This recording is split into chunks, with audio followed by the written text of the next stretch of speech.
안녕하십니까. 성기영의 경제쇼 아나운서 성기영입니다. 도널드 트럼프 미국 대통령이 제47대 미국 대통령으로 공식 취임했습니다. 4년 만에 두 번째 임기를 시작하는 트럼프 대통령은 예고했던 대로 취임사를 통해서 미국 우선주의를 선포했는데요. 취임식 당일에 파리 기후변화 협정 재탈퇴를 비롯한 각종 행정명령에 서명한 트럼프 대통령의 정책들이 앞으로 우리나라 경제에 어떤 영향을 줄지 자세히 전망해 보겠습니다. 지역경제 활성화를 위해서 기존 1주택자가 인구 감소 지역의 주택을 취득할 때는 1가구 1주택 특례가 적용됩니다. 올해부터 달라지는 부동산 제도들 많고요. 또 내 집 마련을 준비하는 수요자들을 위한 여러 가지 금융 혜택도 있다고 하는데요. 올해 달라지는 부동산 제도는 무엇이고 또 시행 시기는 언제인지 오늘 꼼꼼히 살펴보겠습니다. 이 시간 유튜브로도 함께하겠습니다.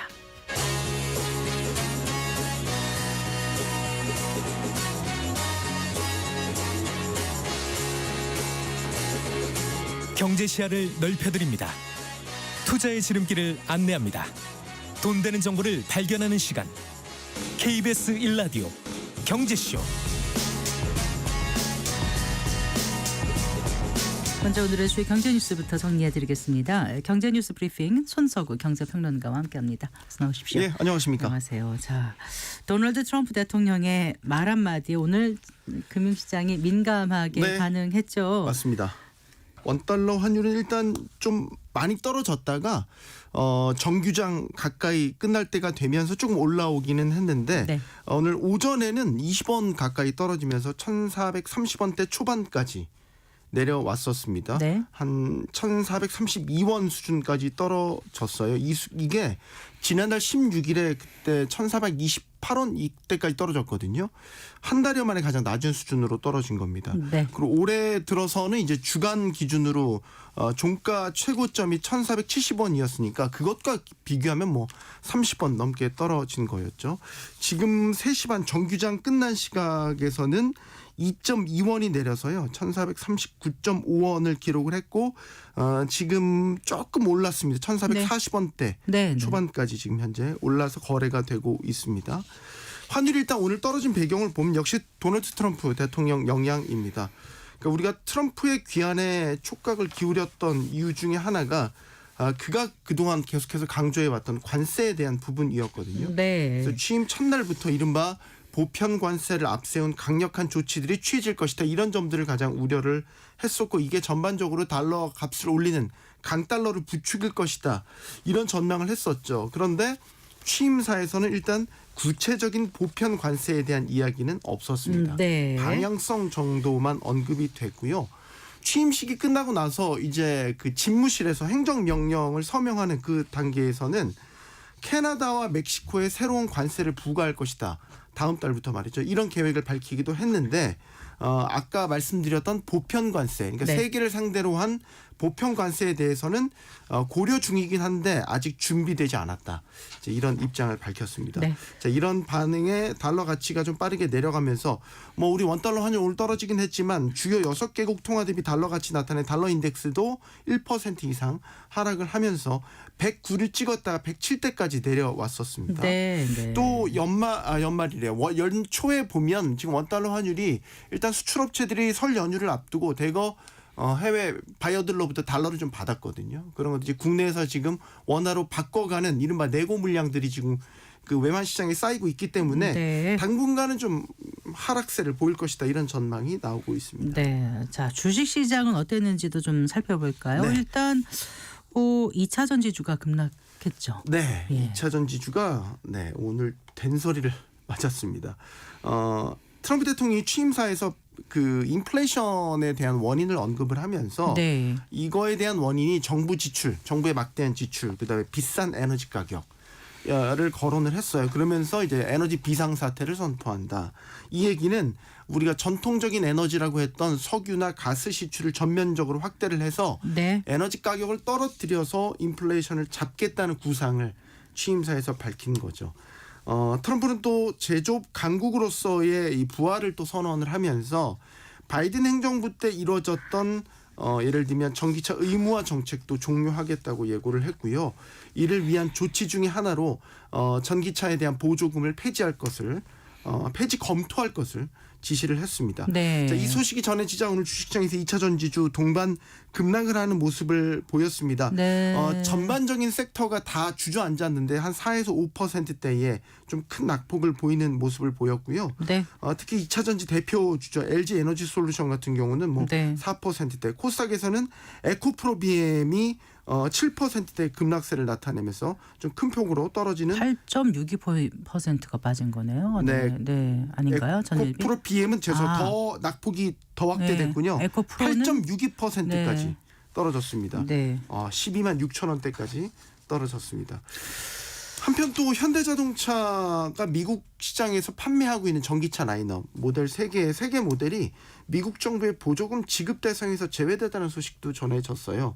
이게 이제 그 현대차가 올해부터 그 조지아주의 전기차 전용 공장을 이제 가동을 하고 현재 생산을 늘렸거든요. 네. 그런데 이제 문제는 배터리 관련된 세부 기준을 충족하지 못하면서 보조금 대상에서 제외가 됐어요. 테슬라는 포함이 됐고요. 그러니까 테슬라를 제외하고 나머지 비미국 완성차 업체들에 대한 이제 좀 뭐라고 해야 될까? 저희 입장에서 보면 억울할 수 있겠죠. 물론 현대차는 하반기에는 다시 이 조건을 충족해서 보조금을 받을 것이다라고 이야기를 했지만 이 노골적으로 미국 우선주의 정책이 좀 본격화되는 것 아니냐 네. 이런 평가가 나오고 있고 반면에 또 웃었던 섹터도 있습니다. 조선주. 네, 조선주. 네. 방산주도 그렇고요. 전반적인 강세를 보였는데 특히 이제 조선주는 뭐 트럼프 대통령이 취임 전부터 여러 차례 우리나라의 협력 의사를 밝힌 바가 있어서 네. 트럼프 효과를 보는 그런 수혜 업종으로 오늘 취임 첫날 부각된 것으로 보입니다. 네. 그런데 이제 트럼프 대통령 취임하면 정말 그 기대를 많이 가지게 됐던 게 그 가상화폐 아니었습니까? 네, 그런데 그렇죠. 가상화폐 언급이 취임식에서 빠졌던가요? 제가 어제 없었어요. 봤는데 좀 새벽이라서 네, 밤늦게라서 없었어요. 네. 제대로 못 들었는지 어쨌든 없어서 네. 그 영향이었던 거예요. 가격이 예. 많이 빠졌죠. 많이 빠졌습니다. 예. 이게 취임식이 이제 우리 시각으로 오늘 새벽이었는데 그 전까지는 비트코인 가격 같은 경우는 뭐 1억 6,300만 원대 돌파를 하면서 네. 아주 이 트럼프 취임에 대한 기대감이 절정에 달했거든요. 취임사에서 말씀드린 대로 이제 가상자산, 가상화폐 관련된 언급을 하지 않자 이 영향으로 또 실망감이 곧바로 표출됐습니다. 네. 비트코인 가격이 아까 1억 6천만 원대 넘었다가 지금 한 4, 5% 바로 급락을 하면서 1억 5천만 원 초반대까지 빠졌고요. 네. 지금은 조금 회복을 하긴 했습니다. 1억 5천 4백만 원대까지. 그래도 뭐 4% 가까이 지금 상승분을 반납했고요. 네. 뭐 비트코인뿐만 아니라 알트코인들도 대부분 트럼프 기대감에 많이 올랐었고 이런 부분들을 대부분 이제 실망감에 상승분을 반납을 했습니다. 가상화폐 투자자들이 기대했던 게 트럼프 대통령이 아마 비트코인에 대한 전략자산화에 대한 이야기를 네. 기대를 했었습니다. 그래서 이 비트코인을 전략 자산화해서 일부 비축을 하는 이런 계획에 대해서 언급해 주길 바랬었는데 뭐 취임사는 물론이고요. 취임식 이후에 어떤 행정명령 등에서도 이런 모습을 볼 수가 없었죠. 그러게요. 그렇다고 해서 기대감이 아예 꺼졌다고 볼 수는 없겠고 뭐 이제 첫날 지난 거니까 앞으로 트럼프 2기 행정부가 가상자산과 관련돼서 어떤 변화를 일으킬 그런 행동이나 조치를 취할 수 있기 때문에 네. 앞으로 가상화폐 가격은 이 트럼프 행정부의 움직임에 따라서 좌지우지 될 것으로 보입니다. 네.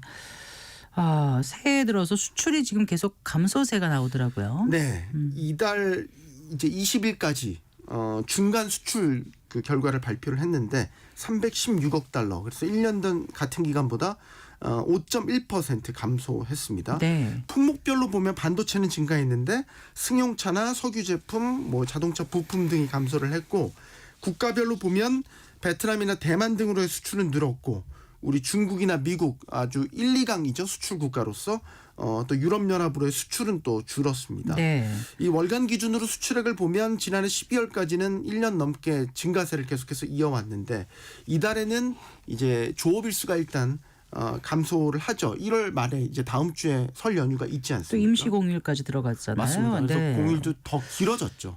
그래서 아마 이달 수출은 일시적으로 둔화가 현재 예상이 되고 있고요.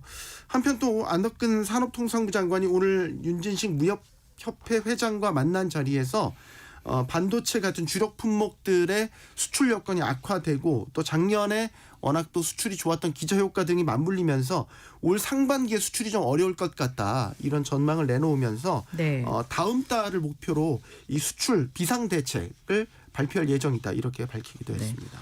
자, 그 최근에 그 카드 배송을 미끼로 한 보이스피싱이 급격히 늘어나서 소비자들의 주의가 요구된다면서요. 네, 이게 보이스피싱 범죄가 진화되고 있다라는 소식은 여러 차례 들으셨는데 카드 발급을 미끼로 한 보이스피싱 범죄가 되게 확대가 되고 있어요. 네. 이 뭐 참고로 저희 부모님도 한번 이 카드 발급에 따른 보이스피싱을 당하신 적이 있어서 잘 해결하셨습니까? 네, 다행히 이제 피해는 없었는데 요즘에 네. 이게 기승을 부리고 있다고 해요. 대부분의 이렇습니다. 카드가 발급됐다고 전화를 하는 거예요.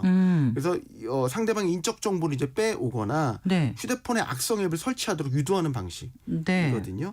그런데 더 진화됐어요. 아예 실물 카드를 이제는 우편함에 직접 배달을 하거나 직접 전달하는 방식으로 세상에. 범행을 신청을 하지도 시도하는 않았는데. 네, 신청하지 않았는데. 아. 그래서 뭐 피해자가 그럼 나 카드 신청한 적 없는데 이거 어떻게 된 거냐 하면 그때 이제 배달원이 그러면 명의도용 지금 우려가 된다라고 네. 하면서 이 번호로 전화를 하면 안내해 줄 거다. 이게 가짜 고객센터 번호인 거죠. 그렇군요. 그러면 그 가짜 그 고객센터 상담원이 명의도용을 이유로 해서 뭐 휴대전화 정보라든지 원격 제어 앱 설치 같은 것들을 유도를 하게 되는 거고 네. 만약에 이제 앱 같은 거를 이제 설치하게 되면 원격 제어가 가능해지기 때문에 휴대폰 네. 안에 있는 개인 정보 같은 것들을 다 빼내 오게 되죠. 네. 이후에 그 범죄 신고 같은 것들도 차단할 수 있도록 금융감독원이나 검찰을 사칭하는 그런 그 연결 전화로까지도 보이고 있고 일부에서는 이거 신고하면 안 된다라는 식으로 가스라이팅을 하는 경우도 있다라고 합니다. 네. 기본적으로 말씀드리면 본인이 신청하지 않은 카드가 발급됐다라고 하면 이런 연락들은 모두 가짜입니다. 혹시 네. 가족이 네. 뭐 가족 카드를 연결 카드 만들어줬다. 이것도 믿으면 안 되는 본인 거예요? 명의로 카드 발급이 돼야 되기 때문에 네. 그것도 물론 당연히 다 가짜라고 보시면 되고 네. 이게 실제 카드를 신청하면 공식 알림 톡이나 이런 것들로 다 문자도 발송하고 알려주거든요. 여기에서 자기에 대한 그 배송 조회 같은 것도 다 가능하니까요. 절대로 본인 신청하지 않은 카드가 발급됐다는 거에 네. 속으시면 안 되고 112로 신고하시기 바랍니다. 네, 잘 들었습니다. 고맙습니다. 감사합니다. 경제뉴스 브리핑 손서구 경제평론가와 함께했습니다.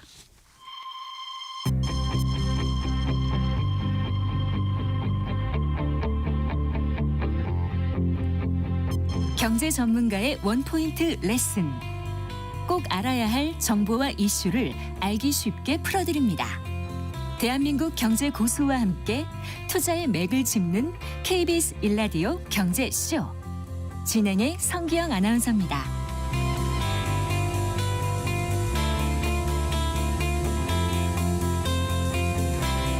네, 미국 우선주의를 기치러 내건 트럼프 미국 대통령이 오늘 새벽에 공식 취임하고 두 번째 임기를 시작했습니다. 취임 첫날인 오늘 트럼프 대통령은 바이든 전 대통령의 행정명령을 철회하는 내용의 행정명령을 내렸는데요. 또 파리 기후협정을 탈퇴하는 행정명령도 조치했다고 하죠. 자, 트럼프 일기보다 더욱 강해질 자국 우선주의 정책이 우리 한국 경제에 어떤 영향을 미칠지 오늘 자세히 살펴보겠습니다. 한성대학교 경제학과 교수이신 빈센트 이코노미스트와 함께합니다. 안녕하세요. 네, 안녕하세요. 네, 빈센트입니다. 반갑습니다. 네. 자, 도널드 트럼프 미국 대통령이 이제 이게 4년 만에 백악관에 복귀한 거지 않습니까? 가장 이제 이목이 집중됐던 것이 취임사였는데 우리 시간으로 오늘 새벽이었잖아요. 네. 근데 새벽 2시라고 생각했는데 조금 일찍부터 시작이 됐어요. 그래서 네. 지켜보느라고 많은 분들이 늦게까지 잠 못 주무셨을 것 같은데 어떻게 들으셨습니까? 교수님께서는요? 일단 매우 중요한 날이었고요. 네. 왜냐하면 시작이 반인 만큼 시작이 첫 단추가 매우 중요하다라고 할 수 있겠는데 실제 새벽에 1-2시 어간에 네. 취임사를 들었을 때 느낌은 네. 한 30분 정도였어요. 그리고 근데 재밌었던 것은 공식 석상에서의 연설은 30분인데 네. 뒤에 세레머니라고 하죠. 그 비공식 석상에서의 연설은 꽤 길었습니다. 네. 한 40-50분 정도. 네. 그러니까 좀 더 편한 얘기들은 뒤에서 많이 했다라고 볼 수 있는 거고 네. 말씀 주셨던 것처럼 제가 딱 느꼈을 때 뭐 백악관에서 이미 서론이 연설문이 공개됐긴 했었지만 미국의 황금 시대가 이제 시작됐다. 골든 에이지. 네, 골든 에이지 오브 아메리카 비긴스 라이트 나우. 음. 되게 의미 있는 거죠. 그러니까 황금 시대라는 것은 철저히 미국 주도의 경제를 미국 주도의 세상을 이끌겠다라는 것이고 그러면 그 전까지의 바이든 정부에서 시대는 어떤 시대였는가를 또 반면교사 삼아서 다양한 메시지가 있는 것 같다라는 생각이 들었습니다. 네. 이번에 어쨌든 연설문에서 우리가 주목했던 것은 처음에 한국 투자자 입장에서는 우리 경제 입장에서는 뭔가 조치가 있을까에 대해서 상당히 우려 섞인 시각이 있었거든요. 그런데 실제 조치는 그렇게 많지는 않았었습니다. 네. 하지만 뒤에 나오는 뭐 여러 가지 서명의 가능성들이 내포되었다라는 것이 문제였고 이번에 좀 주목했던 것은 개인적으로는 9가지 정도 주목할 뭐 프레이즈가 있었다라는 것인데 네. 하나씩 말씀해 주세요. 간단히 말씀드리면 첫 번째는 어쨌든 인플레이션 시대를 우리 살고 있거든요. 그러니까 트럼프 대통령도 인플레이션을 극복하기 위한 지시를 내리겠다. 네. 네, 결국 인플레이션을 내부적인 고통인데 내부적인 고통을 어디서 극복하는 열쇠를 찾을 것이냐라고 보면 네. 외부적인 열쇠, 즉 관세를 통해서 그 부분을 이겨내겠다라는 것입니다. 인플레이션, 즉 물가가 올랐다는 건데 어느 부분에서 가장 물가의 고통을 겪고 있는가를 쭉 이어서 보면 두 번째로 국가 에너지 비상사태를 선포했어요. 네, 네. 그러니까 결국 인플레이션의 근원은 에너지였다라는 것이 내포되어 있는 것이고 그 에너지에 대한 부담 때문에 어쨌든 비상사태를 선포했다는 것은 앞으로 미국이 에너지를 공급하겠다. 즉 오일, 석유, 전통 오일을 공급하겠다라는 것인데 네.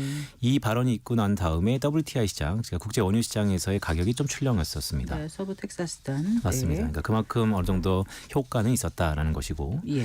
세 번째 재밌었던 것은 이제 전략적 비축량을 다시 채우고 그러니까 유가 얘기죠. 근데 미국의 에너지를 전 세계로 수출하겠다. 그러니까 일목상통한 얘기인데 결국 에너지를 계속해서 공급하겠다라는 네. 것에 방점이 있었고요.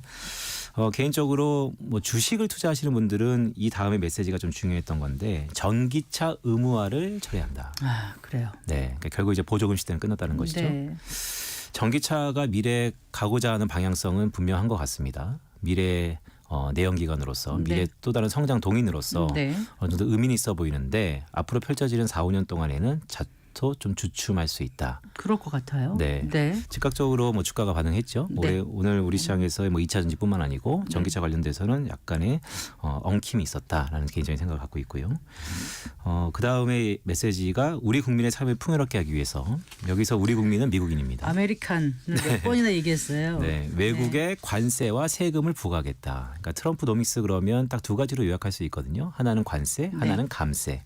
그러니까 네. 기존에 공약했었던 관세와 감세를 지속적으로 하겠다. 근데 이 부분들이 그러니까 외국에는 관세를 물리고 맞습니다. 내국에는 감세를 세금 하겠다. 혜택을 주겠다 이거잖아요. 맞습니다. 네. 근데 그게 경제를 약간 겉으로 보시는 분들 뭐 이런 표현이 정확할지 모르겠지만 그냥 이렇게 쓱 보면 대단히 말이 되는 얘기예요.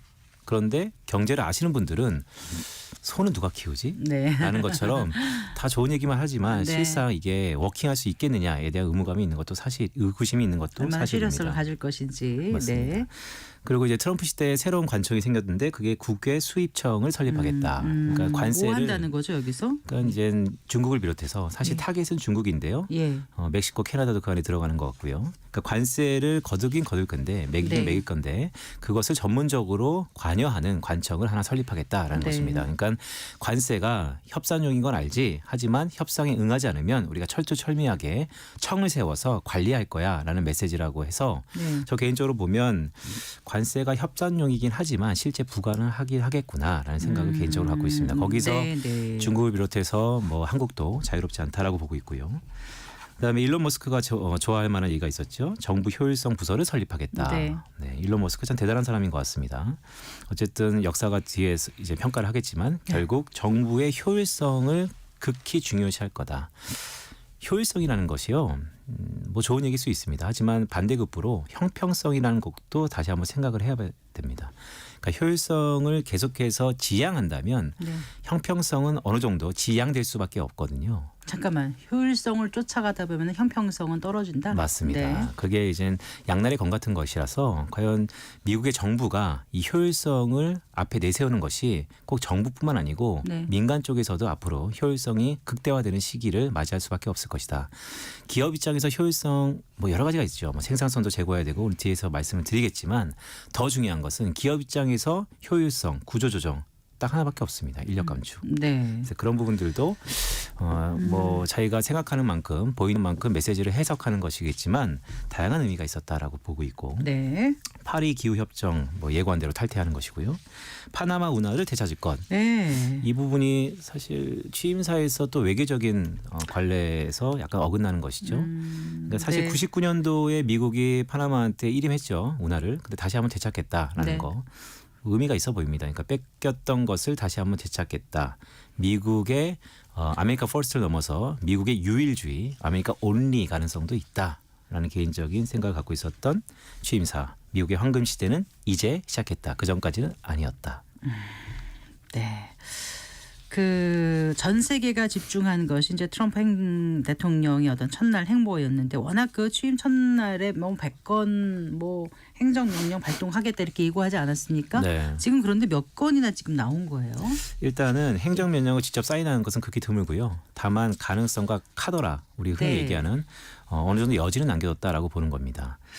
의도가 있다라는 것이 생각보다 강한 것 같고요. 네. 다만 구체적으로 관세라는 것은 미국한테 분명히 득과 실이 있거든요. 네. 그러니까 내부적인 실에 대해서 아직까지 파악은 좀 미숙하다라는 생각 개인적으로 갖고 있고 네, 네. 그래서 조만간 이제 100일의 어간 속에서 네. 우리가 흔히 허니문 100일이라고 하는데요. 그 기간 동안 다양한 행정명령들이 발동할 것으로 봅니다. 제일 먼저 이제 관세가 매겨지겠죠. 뭐 외신 속보에 보면 멕시코, 캐나다의 25% 관세가 부과될 것으로 행정명령이 거의 초입에 임박했다라는 얘기가 있습니다. 네. 취임사에서 그러니까 신규 관세에 대한 거 언급이 있었던 건가요? 없었던 건가요? 취임사에서는 없었죠. 네. 네, 행정명령 어떻게 하겠다라는 얘기 없었고 네. 다만 기존부터 계속해서 얘기했었던 보편관세 10%. 그러니까 네. 트럼프 시대에는 이전보다 관세가 높아지긴 합니다. 근데 특정 기가에 우리가 얼마만큼 높아질지는 아직까지는 모호하다. 그러니까 관세가 어느 정도 영향을 미칠지에 대해서 완전하게 분석을 하지 않은 것 같기도 하고 관세가 불러올 어떤 부작용 이런 것들도 충분히 생각하고 있는 것 같기도 하고 또 관세를 또 협상용으로 네. 쓸 거라는 그 세간의 어떤 전망이 맞는 것 같기도 하고 지금은 그런 것 같습니다, 교수님. 맞습니다. 그러니까 네. 트럼프 트럼프 1기 때에 우리가 학습 효과가 있기 때문에 이 모든 것들을 얘기할 수 있는 것인데요. 트럼프 1기 때 관세를 매겼죠. 근데 실제 미국이 잃어버린 것들이 있습니다. 네. 모든 게 다 이롭진 않았거든요. 그래서 이번에도 똑같이 그렇게 잃어버린 부분들, 그러니까 미국의 입장에서는 피해를 봤던 부분들이 메이크업 네. 할 수 있겠는가가 좀 더 중요한 것 같습니다. 메이크업이라는 게 어떻게 회복한다는 그렇죠. 거예요? 네, 네. 알겠습니다. 그 실제로 뭐 무분별한 관세를 매기다 보면은 이게 이제 인플레이션 불러올 수도 있고 또 미국 경제에도 부담을 안길 수 있다면서 내부적으로 반대하는 목소리도 꽤 있을 것 같아요. 우리한테까지 다 전해지진 않지만 맞습니다. 어떨까요? 그러니까 관세를 매게 되면 가장 피해를 보는 것은 어쨌든 엔드 클라이언트라고 할 수 있는 소비자들. 최종 네. 소비자. 네. 그러니까 결국 최종 수입 물가, 고객. 생산자 물가, 소비자 물가의 그 연결고리 속에서 네. 시차를 갖고 결국 수입 물가가 오르면 기업의 생산자 부담이 가격적인 부담이 있을 것이고 그게 소비자 물가에 전이 될 거니까 6개월과 12개월 어간을 갖고 물가가 오를 것이다. 그렇다면 생활비, 비용이 오른다는 것을 극히 좋아할 만한 미국의 기업들은 없는 것이죠. 네. 그렇기 때문에 이 부분에 대해서 여전히 미국 내부에서도 우려 섞인 부분이 있다. 물론 관세를 매겨야 된다라는 사람들의 가장 큰 주안점은 미국의 제조업의 르네상스. 네. 그러니까 미국이 제조업을 살려야 된다. 제조업을 살리려면 저 개인적으로는 두 가지 채널이 있거든요. 첫 번째 채널은 생산성이 높아져야 됩니다. 네. 그것은 지금 AI 혁명이라고 불리는 것으로 다방면에 이제 부스팅, 푸시하고 있는 것이죠. 그런데 오래 걸려요.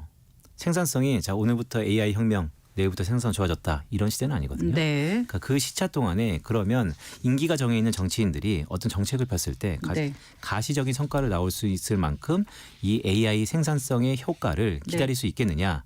저는 또 다른 측면에서 보면 생산성 제고가 오래 걸린다면 네. 가격적인 경쟁력에 메리트가 있어야 되는데 네. 그건 즉각적으로 관세를 통해서 풀려고 한다. 라는 것이죠.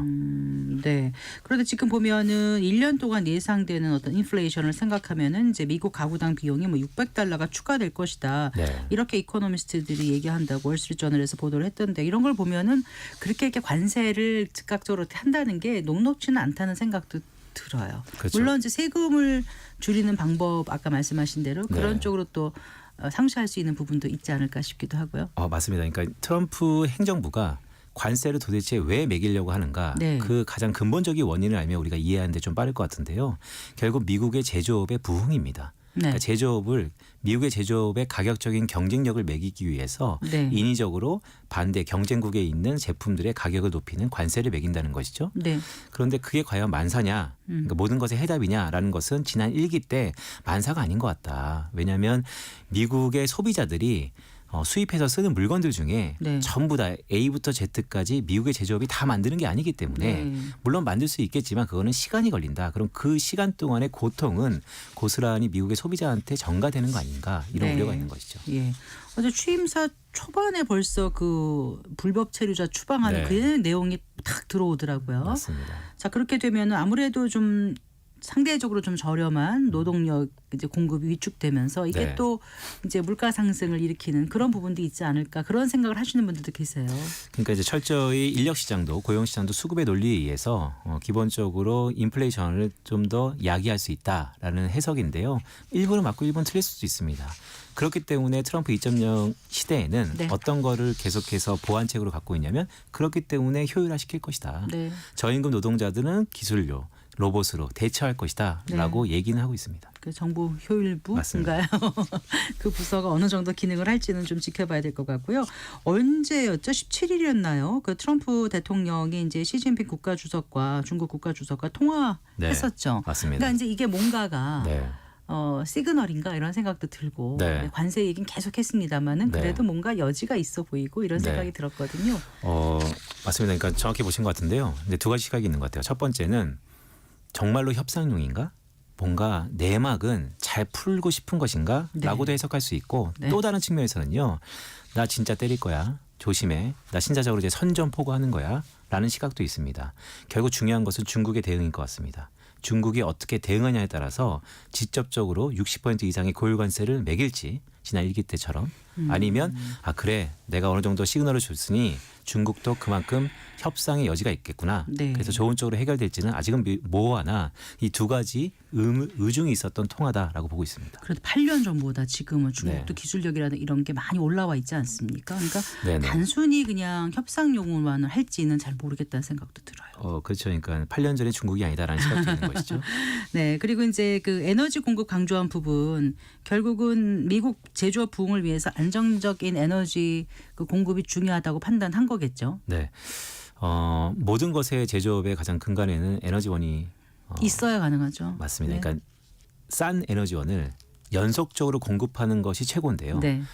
근데 싼 게 비지떡 아니면 싼 게 만사가 아니다라는 게 지난 바이든 정부에서의 트렌드이죠. 싼 게 만사가 아니다라고요? 맞습니다. 네. 왜냐하면 ESG 기후 네, 네. 암만 싼다 하더라도 기후 환경을 어지럽히는 아니면 네. 악영향을 주는 이 에너지원을 써야 되는가? 결국 나중에 거기에 대한 비용이 또 들어가니까. 맞습니다. 네, 인류에게 주는 고통이 있으니까. 맞습니다. 네. 근데 이거는 글쎄요. 뭐 어느 것이 옳고 어느 것이 그렇지 않다라는 해석보다는 트럼프 2.0 시대에서는 그래도 좀 더 저렴하고 싼 에너지원을 중장기적으로 공급하겠다. 단기적으로 가시적인 성과를 내기엔 더 좋을 것 같아요. 일단 그렇게 자, 그럼 이런 정책이 에너지 업종에 어떤 영향을 미친다고 보십니까? 에너지 업종은 두 가지죠. 그러니까 에너지를 친환경 에너지로 볼 거냐라고 보면 악영향이죠. 네. 왜냐하면 수요를 제약하는 조치이니까요. 네. 그러면 전통 에너지원은 괜찮냐라고 보면 단기적으로 괜찮을 수 있습니다. 네. 하지만 우리 영원한 난제가 있잖아요. 과연 석유는 고갈되는 언제까지? 것인가? 네. 여전히 또 다른 뇌파제가 있을 거라고 봅니다. 그래요. 자, 이제 우리나라 상황에서 지금 이제 트럼프 2기 행정부 출범이 어떤 영향을 미칠지를 살펴보는 게 가장 이제 중요한 건데 일단 당장 환율 금리는 어떻게 움직일 거라고 보십니까? 오늘은 뭐 네. 네, 일단 내려가지 않았습니까? 일단 이 레파토리는 이제 내일 새벽부터 얘기를 드려야 되는데 트럼프가 취임사가 딱 시작하자마자 네. 달러 인덱스, 그러니까 네. 달러 가치가 109포인트에서 108포인트로 네, 그러니까 달러가 네. 약해졌어요. 맞아요. 그런 연장선상에서 오늘 달러 환율도 12.2원 정도 내려가면서 1,440원 선으로 이제 마감이 됐는데요. 네, 네. 그러니까 원화가 강해졌다라는 느낌보다는 네. 강해있었던 달러가 약해졌다라는 것이 해석이 좀 좋을 것 같고요. 네. 그 나라의 통화는 그 국가의 펀더멘탈을 반영한다는 측면에서 보면 네. 이제는 달러의 약한 부분이 원화의 상대적인 강세를 이끌었지만 이제 앞으로가 중요한 것이죠. 과연 한국 원화가 강하려면 한국 경제, 한국 펀더멘탈이 강해야 되는데 네. 지금 전방위 상황은 녹록지 않다. 그래요. 금리는요? 금리요. 네. 금리도 마찬가지였죠. 그러니까 원래는 금리가 계속해서 고금리 강세 쪽으로 오르다가 전일 또 금리도 달러 인덱스가 약한 것처럼 내려갔었습니다. 네. 그래서 근데 한국 금리는 또 미국 금리에 비해서 변동성이 훨씬 더 컸었어요. 네. 그래서 금리도 여전히 지금은 갈피를 못 잡고 오리무중 변동성이 매우 커진 상태라고 보시면 좋을 것 같습니다. 네. 1월 말이죠. 우리 연휴 기간인가 직전인가요? FOMC 회의가 열리는데 여기서 지금 시장에서는 일단 동결을 예상하는 쪽입니까? 어떻습니까? 사실 뚜껑을 열어봐야 되는데요. 미리 모든 것의 이런 인포메이션, 정보들이 시장의 컨센서스라고 할 수 있는 시장의 의중을 반영한 게 무엇이냐라고 보면 금리 채권 시장입니다. 네, 네. 국채 시장에서 가장 민감하거든요. 네. 그 CME 국채 선물 시장에서 지금 1월달 FOMC에서의 금리 동결 가능성이 98%까지 높아진 상태입니다. 네. 그렇기 때문에 대부분 1월달에는 동결할 거다라고 보고 있는데 네. 말씀드렸던 것처럼 우리 연휴 기간에 1월 FOMC가 열리거든요. FOMC는 이번 달보다도 네. 앞으로 3월달에 어떻게 될 것인가가 좀 더 네. 중요해 보인다. 어쨌든 네. 1월달에는 동결 가능성이 높다. 네, 그렇게 높다고 전망을 하기 때문에 이미 시장에는 또 선반영돼 있는 부분도 있을 것 같습니다. 네. 자, 어쨌거나 지금 미국이 이렇게 이제 앞으로 갈 방향을 어느 정도는 제시는 했습니다만 아주 구체성을 띠는 거는 아닌 것 같아요. 아직까지도 불확실하다는 생각이 좀 많이 들거든요. 맞습니다. 그러니까 가장 금융시장에서 안 좋은 거는 언설턴티, 네. 불확실성이죠. 네. 따라서 근데 우리가 너무나 조바심이 있는 것 같다는 생각도 듭니다. 이제 취임한 지 몇 시간 안 지났는데 모든 패를 열어놓고 얘기한 거는 네. 글쎄요. 우리가 미국의 정치사를 얼마나 이해하냐에 대해서 다시 한번 좀 생각해 볼 필요도 있어 보입니다. 네. 그 중국이 그 지난해 4분기 경제 성장률이 생각보다 잘 나왔죠. 맞습니다. 근데 목표치에 달했던 것 같아요. 작년 한 해는 5% 성장했다고 맞습니다. 보도됐는데 어떻게 중국 경제가 좀 나아지면 우리 경제가 괜찮을까요? 아니면 네. 대중국 견제 미국이 이제 강화되면 그게 네. 우리한테 반사이익으로 올까요? 뭐 여러 가지 머릿속이 복잡합니다. 과거에는 항등식이었습니다. 항등식. 중국이 좋아지면 한국도 좋아진다. 근데 최근에는 방정식인 것 같습니다. 중국이 좋아진다고 한국이 반드시 좋아지지 않는다. 그래서 저 개인적으로 오늘 부랴부랴 여기 왔는데 네. 오늘 앞이 안 보여요. 안 좋아요. 저 이 생각 들었어요. 미세먼지. 공장을 돌리는 거야 중국에서. 저도 그런 것 오랜만에 코로나 끝나고 네, 그런데 이제 시작인가? 맞습니다. 네. 그런데 중국이 어쨌든 살아난다는 조짐이 피부적으로 와 닿았는데 네. 기업은 고사하고 저 개인적으로 좋냐라고 보면 글쎄 오늘 눈 아파 죽을 것 같았습니다. 네. 자, 2차 방정식이라고 그러셨는데 2차 방정식인지 고차 방정식인지는 잘 모르겠습니다. 일단 일본 그 BOJ에서 이번 주인가 다음 주인가요? 24일인 것 같아요. 맞습니다. 금융 그 정책 결정 회의 열리는데 네. 일본은 어떻게 금리를 가져갈 거라고 보십니까? 일본은 지난해부터 여차하면 계속해서 금리를 올리고 싶어 했었습니다. 네, 네. 네, 그런데 이번에는 드디어 올릴 가능성이 높다라는 게 또 네. 역시 시장의 컨센서스입니다. 계속 시사를 하고 있죠. 뭔가 올릴 맞습니다. 것 같은 느낌으로. 너무 깜짝스럽게 올려서 지난번 같은 충격을 네네.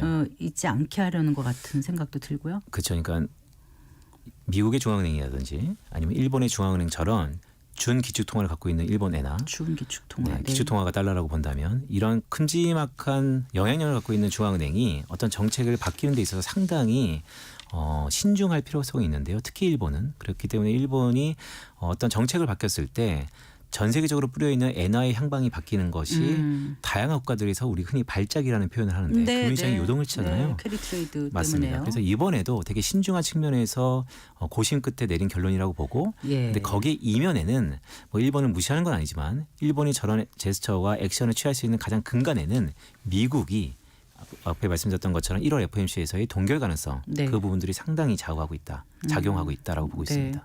이전보다 훨씬 더 이렇게 열려 있지 않습니까? 모든 게 네. 시장이. 그래서 다른 나라들의 영향을 받을 수밖에 없고 흔히 말하는 정말 강대국 패권국가인 미국의 정책 방향 또 네. 중국은 어떻게 대응할 것인가 옆에는 일본은 어떨 것인가에 따라서 우리도 참 대응 전략 컨틴전시 플랜을 여러 가지 갖고 가야 될 텐데 네. 일단 1%대의 저성장을 올 한 해 네. 예상하는 그 기관들이 많지 않습니까? 이미 이제 그거는 기본값으로 둬야 될 것 같고 네. 그런 상황에서 우리는 어떻게 네. 이제 온 한 해를 잘 정부와 또 기업 또 네. 가게 다 또 대응해야 할지 네네. 그 부분 끝으로 좀 짚어주신다면은요.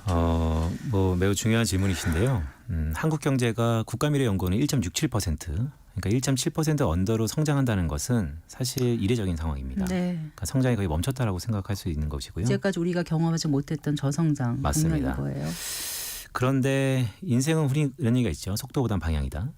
오호. 네, 방향인 것 같습니다. 네. 그런데 특히 올해 지금 이 시점에서는 그 방향성보다는 속도감이 좀 더 중요한, 즉 타이밍이 좀 더 중요한 시국이 아닌가. 따라서 정부와 민간 합의체라고 할 수 있는 것이죠. 정책 공조에 대한 필요성이 그 어느 때보다도 높은 시기가 있다. 네. 시기가 됐다라고 생각을 하고 있습니다. 네, 그러기 위해서는 좀 뭔가 전국이 좀 안정됐으면 하는 그런 바람도 가지게 되네요. 전국의 안정, 또 투자자들의 본인의 마음의 안정. 네. 네, 필요한 것 같습니다. 어쨌든 새해 복 많이 받으십시오. 고맙습니다. 네, 고맙습니다. 한성대 경제학과 교수인 빈센트 이코노미스트와 함께했습니다.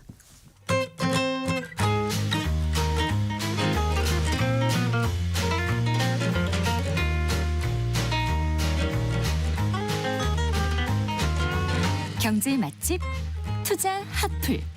지금은 돈 벌기 딱 좋은 시간. KBS 1라디오 경제쇼. 네, 부동산 시장을 한 뼘 깊게 분석해보고 한 발 빠르게 전망해보는 부동산 투자 분석 순서입니다. 우리은행의 함영진 부동산 리서치랩장 스튜디오에 모셨습니다. 반갑습니다. 안녕하세요. 안녕하세요. 자, 올해부터 달라지는 부동산 제도 법규 사항이 꽤 있는 것 같아요. 네. 일단 어떤 것부터 말씀해 주시겠습니까? 도시생활주택의 건축면적 제한 완화부터 말씀을 드려야 될 것 같습니다. 네. 그 도심의 주택 수요가 많은 것이 역시 이제 중소형 면적이라고 할 수 있는데요. 전용 면적 59제곱미터에서 84제곱미터로 구성된 아파트 형태의 도시형 생활주택이 지금보다 더 공급될 수 있도록 최근 건축 면적 제한 60제곱미터 이하 규제가 완화됐습니다. 네. 그러니까 평형으로 말하면 이제 34평, 그러니까 전용 면적 84제곱미터까지 도시형 생활주택도 건축이 가능하게 됐는데요. 그 관련 주택법 시행령이 1월 말까지 개정될 예정이기 때문에 공포한 날로부터 바로 시행할 수 있겠습니다. 알겠습니다. 그리고 인구 감소 지역 그 주택 취득자에 대해서 양도세, 또 네. 종부세, 과세 특례를 해주겠다. 이렇게 나왔더라고요. 맞습니다. 이제 바로 요즘 이제 지방의 인구 감소가 사실 사회적인 화두가 되고 있는 상황인데요. 그러니까 흔히 말하는 인구 소멸 지역에 대해서 세컨드 홈을 구입했을 때 세제 혜택을 주겠다는 겁니다. 네. 이들 지역의 경제 활성화나 생활 인구 확대를 위해서 기존의 1주택자가 인구 감소 지역에 주택 취득할 때 1세대 1주택 특례를 1월부터 적용하게 되는데요. 인구 감소 지역은 수도권 광역시를 제외하되 수도권 내 접경 지역과 광역시 내 군 지역은 포함하게 됩니다. 네. 근데 이제 주로 수도권보다는 이제 지방 주택 시장이라고 보시면 될 것 같고요. 해당 지역의 공시가격 4억 원 이하 주택을 올해 1월 4일부터 2026년 12월 31일까지 취득하게 되면 내년 말까지 사면 네. 기존에 보유하고 있는 주택에 대해서는 2주택이지만 양도세 12억 원까지 비과세 혜택을 주고요. 네. 장기보유 특별공제도 최대 80%까지 받을 수 있게 됩니다. 네. 그리고 이제 종부세는 1주택자라면 기본공제 12억 원, 그리고 고령자 장기보유 세액공제 최대 80%를 받으실 수 있겠습니다. 네, 그렇군요. 이게 내년 12월 31일까지 취득하면이라는 거는 그때까지 잔금이나 등기를 치러야 된다는 뜻이겠죠? 네, 잔금하고 등기일 중 빠른 날을 기점으로 보시면 되겠습니다. 네. 자, 그리고 1세대 1주택 특례를 받을 수 있는 경우가 또 있지 않습니까? 뭐죠? 그 비수도권 소재 네, 그 맞습니다. 준공후 미분양 주택 네. 이거를 이제 매입할 때 또 네. 특례가 있다면서요? 맞습니다. 요즘 이제 지방의 미분양 주택이 5만 호 정도 되고요. 많아요. 네. 그 입주한 이후에도 팔리지 않은 준공의 미분양 주택이 1만 호가 넘는 상황입니다. 그러니까 불 꺼진 주택이라고도 얘기를 하고 있는데요. 지난해 1월 10일부터 올해 12월 31일 기간 중에 취득한 지방의 전용면적 85제곱미터 이하 그리고 취득가액 6억 원 이하의 준공의 미분양 주택을 매입하셨을 때도 네. 1세대 1주택 특례가 가능합니다. 기존에 1주택 갖고 네. 계시고 한 채를 더 매입하시는 거죠. 그 양도세는 동일하게 12억 원 비과세까지 받으실 수 있고요. 그리고 장기보유 특별공제 최대 80% 적용받을 수 있고 종부세는 기본공제 12억 원 그리고 고령자 장기보유 세액공제도 최대 80%까지 받으실 수 있겠습니다. 알겠습니다. 그리고요, 그 주택담보대출과 관련해서 중도 상환 수수료 산정 방식이 좀 합리적으로 바뀐다면서요? 네, 맞습니다. 기존에는 이제 중도상환 수수료를 내시지 않으려면 이제 대출받은 이후에 3년이 경과되어야 되는 경우가 있었는데요. 네. 그 1월 13일부터 금융회사의 대출 관련 중도상환 수수료 산정 방식이 개편이 됐습니다. 금융소비자 보호에 관한 감독 규정 개정 때문인데요. 그동안 금융권에서는 구체적인 산정 기준 없이 사실상 이제 획일적으로 중도상환 수수료를 부과하고 있었지만 네. 이제 앞으로는 자금운용 차질에 따른 손실 비용 그리고 대출 관련한 행정이나 모집 비용 같은 실비용에 따른 그 비용을 제외한 다른 비용의 부과가 금지되게 됩니다.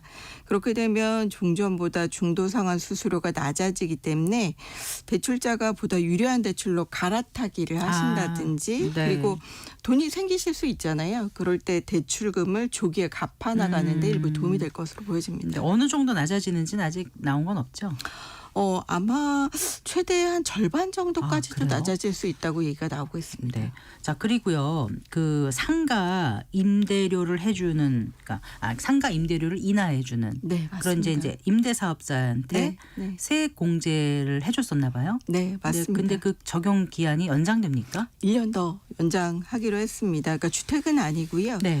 그 부동산 임대 사업자가 소상공인에게 상가 임대료를 인하하게 되면 네. 인하액의 70%를 그 상가 임대인에게 소득 법인세에서 공제해 주게 하는 겁니다. 네. 1월 1일부터 연장이 됐는데요. 상가만 가지고 계셔서는 안 되고요. 반드시 임대사업자 등록을 하신 분들이 세제 혜택을 받으실 수 있습니다. 네. 그 소상공인 임대료 안정책의 일환이고요.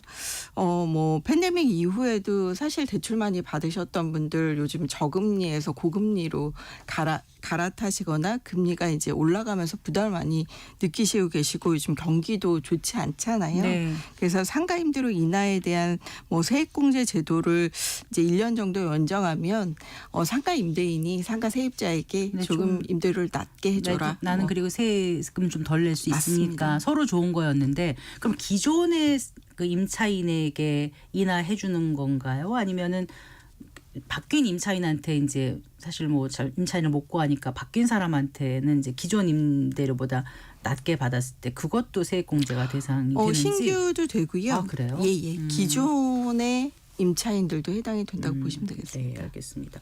그리고 그 인구 감소 지역에 소규모 관광단지 제도를 신규로 도입하는 그 내용을 담은 관광진흥법 네. 이게 개정이 된 게 올해 4월 23일부터 시행된다는데 좀 어렵습니다. 무슨 내용인지? 맞습니다. 그러니까 이게 결국에는 지방의 생활 인구를 늘리고 지방의 일종의 이제 자족 시설이라고 할 수 있는 관광 기능을 좀 강화하겠다는 것이라고 봐야 될 것 같은데요. 네네. 소규모 관광 단지 제도는 인구 감소 지역의 기존 관광 단지보다 작은 면적을 비교적 단기에 관광 단지로 개발할 수 있는 여건을 만들어주는 제도라고 보시면 될 것 같습니다. 규모가 어느 정도를 말하는 거예요? 네, 소규모 관광단지 규모는 5만 제곱미터 이상 그리고 30만 제곱미터 미만이고요.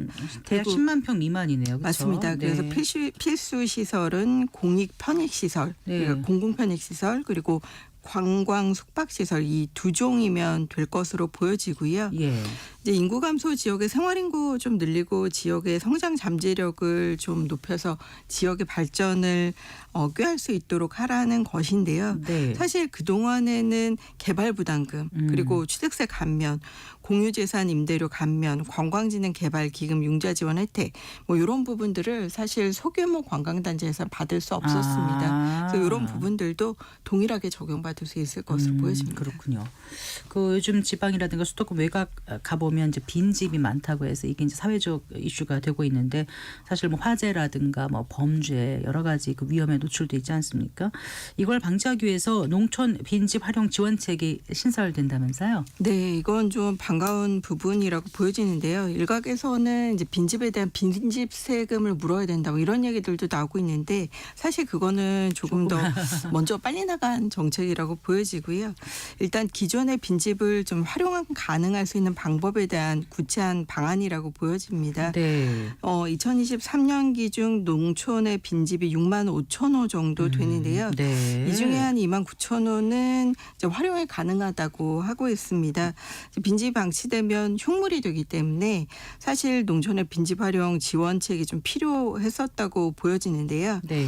일단 지자체에서 실태조사해서 빈집을 좀 파악을 하고 일단 소유자의 동의를 좀 얻어야 되겠죠. 활용과 관련해서. 그리고 이제 부동산 거래 플랫폼에 관련한 빈집을 올리고 그리고 이제 빈집을 관리하고 중개인의 활동비를 좀 지원할 예정인데요. 네. 농식품부 그리고 지자체 대기업 중소기업 그리고 농업협력재단과 함께 농촌 지역의 빈집이 좀 밀집된 구역을 좀 정비할 예정에 있고요. 그렇게 되면 주거시설, 뭐 창업시설 그리고 업무 공간으로 활용하는 방안들이 구체화될 것으로 보여집니다. 네. 그러니까 올해가 사업 첫 회거든요. 개소당 총 사업비가 21억 원 정도 투입을 해서 한 3곳 정도를 산정하고 관리한다고 하니까 이런 부분들이 빈집의 재생 모델로 적극적으로 이용되는 기회가 됐으면 좋겠습니다. 네. 그 건물에서 화재가 났을 때 이제 그 유해가스를 외부로 배출하는 걸 재현 설비라고 하더라고요. 네. 근데 이 설치 방법하고 이제 검증 절차가 앞으로 좀 강화된다면서요. 맞습니다. 이제 화재가 나면 굉장히 피해가 크기 때문에 일반적으로 이제 재현 설비의 덕트는 천장 내부에 설치돼서 작동 여부 점검이 좀 맞아요. 어려웠습니다. 네네. 그래서 건물 천장에 별도의 점검구나 덕트를 설치하도록 개선한 것인데요. 네. 설치된 재현 설비의 성능을 좀 꼼꼼하게 검증하기 위해서 건축물 준공 전에 전문가가 한 번 더 검증하는 절차가 이번에 신설이 됐고요. 지난해 10월 이후 신축, 증축 그리고 용도 변경에 따라서 재현 설비가 새로이 설치되는 경우에 적용되는데 좀 안타까운 점은 기존의 건축물은 소급 적용되지 않기 때문에 기존 걸 다 만들 수는 맞습니다. 어려우니까요. 그래서 네. 이제 신규로 적용하는 건축물에 될 예정입니다. 화재 관련해서 하나 더 여쭤볼게요. 다세대라든가 연립주택 같은 공동주택에서 화재가 났을 때 이제 인명과 재산 피해를 최소화하기 위해서 네. 뭐 소방 시설 설치도 앞으로 의무화 된다고요? 예, 이미 이제 지난해 한 12월부터 시행이 됐는데요. 그 다세대 연립주택에 의무화되는 소방시설을 소화기 그리고 단독 정보용 감지기 그리고 주택 전용 간이 스프링클러 설비 네. 그리고 이제 유도등 같은 경우는 3층 이상 같은 경우 완강기도 만들 네. 예정에 있습니다.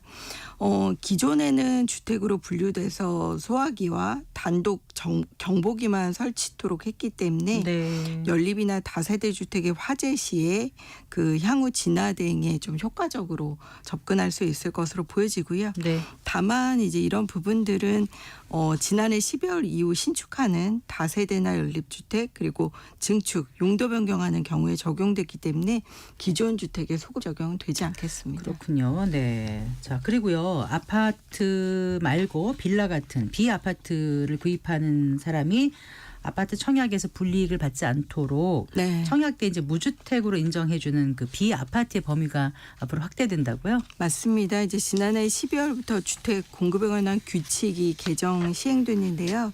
그 단독 다가구 주택 그리고 연립 다세대 주택 그리고 도시형 생활주택 같은 전용면적 85제곱미터 이하로서 공시가격 3억 원 그리고 수도권은 5억 원 이하의 주택은 소형 저가주택으로 인정돼서 청약할 때 무주택으로 청약을 하실 수 있겠습니다. 네, 그러니까 네. 기존에 비아파트 갖고 계신 분들은 분양시장에서 아파트를 무주택자로 청약을 하실 수 있다는 거죠. 네. 그래서 비아파트 분위기가 좀 개선이 되고 비아파트 보유자의 청약 기회가 확대될 것으로 보여집니다. 알겠습니다. 잘 들었습니다. 고맙습니다. 네, 고맙습니다. 함영진 우리은행 부동산 리서치 랩장과 함께 올해부터 달라지는 부동산 제도 법규 사항 살펴봤습니다. 마칠 시간입니다. 성기영의 경제쇼 오늘 순서 여기까지입니다.